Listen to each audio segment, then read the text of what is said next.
चलिए स्टार्ट करते हैं नई वीडियो।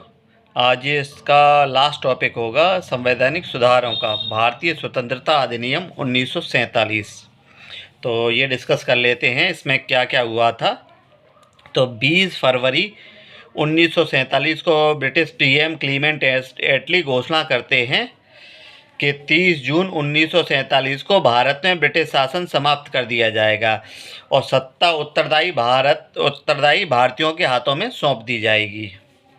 तो इस घोषणा को मुस्लिम लीग ने इस घोषणा का अपोज किया और 3 जून 1947 को ब्रिटिश सरकार ने स्पष्ट किया कि 1946 में जो गठित संविधान सभा जो द्वारा बनाया गया जो संविधान है वो उन क्षेत्रों में ही लागू होगा जो इसे स्वीकार करेंगे।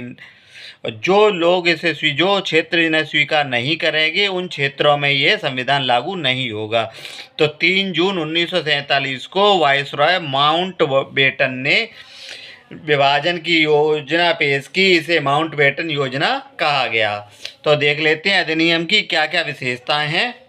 तो पहला पॉइंट है, भारत में ब्रिटिश शासन समाप्त करके 15 अगस्त 1947 को स्वतंत्र और संप्रभु राष्ट्र का निर्माण किया गया और भारत का विभाजन कर 2 स्वतंत्र डोमिनियन संप्रभु राष्ट्र, एक भारत दूसरा पाकिस्तान बनाया गया। इन्हें ब्रिटिश राष्ट्रमंडल से अलग होने की स्वतंत्रता भी मिली हुई थी।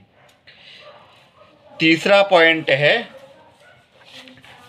पॉइंट है वायसराय का पद समाप्त करके इसके स्थान पर दोनों डोमिनियन राज्यों में गवर्नर जनरल का पद का क्रिएट किया गया और इसकी नियुक्ति राष्ट्र की जो कैबिनेट की सिफारिश पर ब्रिटेन के ताज को करनी थी। हालांकि इस पर ब्रिटेन का कोई नियंत्रण नहीं था। जो पहले जो नियंत्रण जो ब्रिटिश शासन का था वो नियंत्रण समाप्त कर दिया गया। चौथा पॉइंट है, दोनों डोमिनियन राज्यों की संविधान सभाओं को अपने देशों का संविधान बनाने के लिए और किसी भी देश के दूसरे यानी किसी देश से संविधान को एडॉप्ट भी कर सकते थे, यानी किसी देश का संविधान अपने देश में लागू भी कर सकते थे। इन संविधान सभाओं को कोई ब्रिटिश जो कानून बने थे उन्हें समाप्त करने की भी स्वतंत्रता मिली हुई थी और यहाँ तक कि इसे स्वतंत्रता अधिनियम जो 1947 जो ये पारित किया गया था इसको भी समाप्त करने की शक्ति दी गई थी। दोनों डोमिनियन राज्यों की संविधान सभाओं को संविधान बनाने तक अपने अपने क्षेत्रों में विधान सभाओं का निर्माण की शक्ति दी गई थी, क्योंकि जो संविधान बनने तक जो देश था वो चलाने के लिए कानून निर्माण की आवश्यकता होती है, तो विधानसभाओं को इसकी शक्ति दी गई थी। 15 अगस्त 1947 के बाद ब्रिटिश संसद में बना कोई भी अधिनियम दोनों डोमिनियन पर तब तक लागू नहीं होगा जब तक कि डोमिनियन इस कानून को मानने के लिए कानून नहीं बना लेते। यानी अब तक जो कानून बनते आए थे, ब्रिटिश संसद अगर कोई कानून बनाती थी वो भारत में लागू हो जाया करता था, लेकिन इस अधिनियम के बाद ब्रिटिश संसद जो कानून बनाएगी उस पर कानून अगर दोनों डोमिनियन में से किसी को भी अगर ये मानना है तो उन्हें ये कानून बनाने के लिए पहले अपने यहाँ कानून पारित करना होगा।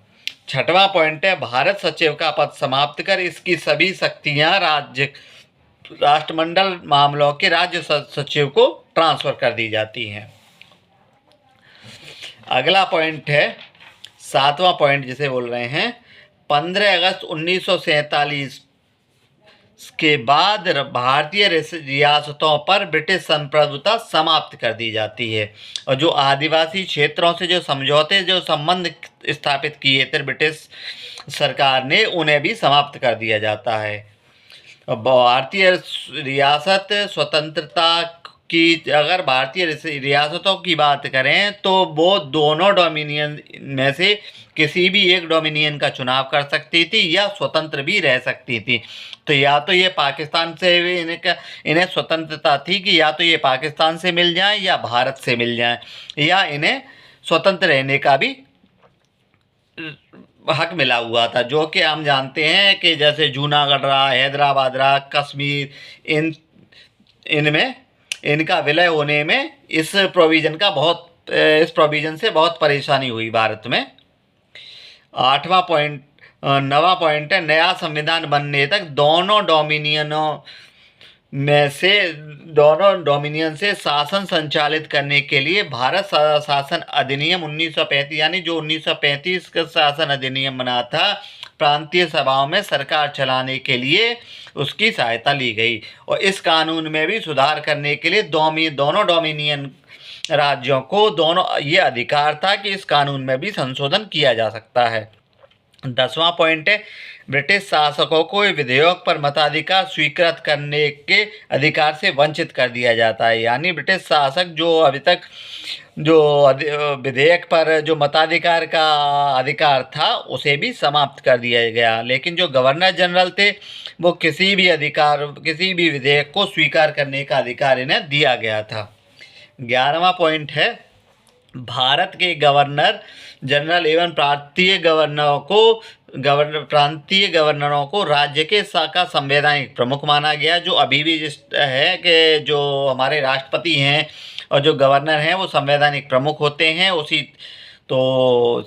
उसी टाइम भी यही था, और सभी मामलों में राज्य की मंत्रिपरिषद की सलाह पर कार्य करने के लिए इन्हें बाध्य किया गया, जो अभी भी है। और शाही उपाधि भारत का सम्राट जो शब्द के नाम से जाना जाता था, जहाँ भारत का सम्राट के नाम से कोई भी आज्ञा निकलती थी, विज्ञप्ति निकलती थी, इन्हें भी समाप्त कर दिया गया। भारत का सम्राट शब्द ही समाप्त कर दिया गया। तो ये 12 पॉइंट हैं। ये 12 पॉइंट में अधिकतर पूछे जाते हैं, तो इसे आप 2-3 बार रिवाइज कर लीजिए, इसमें से क्वेश्चन आते रहते हैं। तब तक पढ़ते रहिए, बढ़ते रहिए। ओके, मिलते हैं नेक्स्ट क्लास में।